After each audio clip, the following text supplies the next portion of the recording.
పట్టణాలకు దీటుగా ప్రతి గ్రామాన్ని అభివృద్ధి చేస్తామని, ప్రతి గ్రామం సుందర గ్రామమే కూటమి ధ్యేయమని కేంద్ర పౌర విమానయాన శాఖ మంత్రులు కింజరపు రామ్మోహన్ నాయుడు అన్నారు. నియోజకవర్గ గారా మండలం black public health unit 15 finance commission నుంచి 50 లక్షల విలువ గల వైద్యశాలలు, శ్రీకూర్మం జిల్లా పరిషత్ ఉన్నత పాఠశాలల్లో కేపీహెచ్బి నుంచి 260 లక్షల విలువ గల బాలికల హాస్టల్, శ్రీకాకుళం స్థానిక ఎల్బీఎస్ కాలనీ పద్మశాలి నగర్ లో హెచ్ఎంసీఏ మున్సిపల్ కార్పొరేషన్ నుంచి సుమారు 19 లక్షల సీసీ రోడ్లు, ఎంపీడీఓ కార్యాలయం సుమారు 34 లక్షల సీసీ రోడ్లను నియోజకవర్గ శాసన సభ్యులు గొండు శంకర్లతో కలిసి ప్రారంభించారు.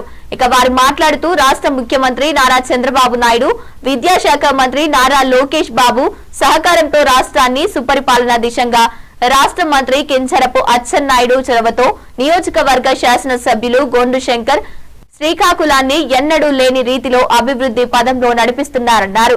ఇక ప్రారంభోత్సవ కార్యక్రమంలో జిల్లా వైద్యాధికారి అనిత, మండల నగర టీడీపీ నాయకులు, గ్రామ పెద్దలు, మండల నగర పరిధి ప్రజలు, మహిళా నాయకులు, వైద్య సచివాలయ పాఠశాల సిబ్బంది తదితరులు పాల్గొన్నారు.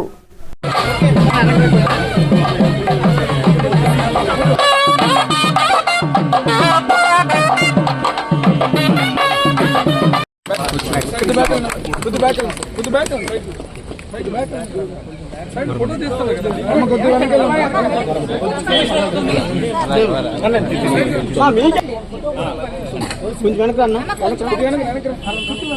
సార్, ఎమ్మెల్యే కొంచెం ముందర రారా.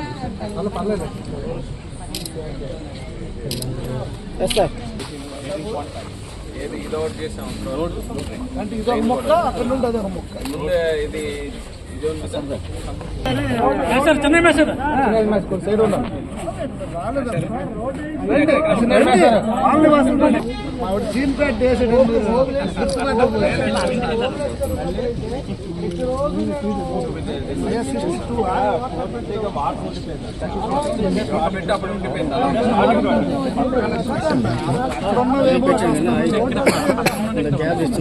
బాగా వచ్చిందండి, క్వాలిటీ కూడా బాగా.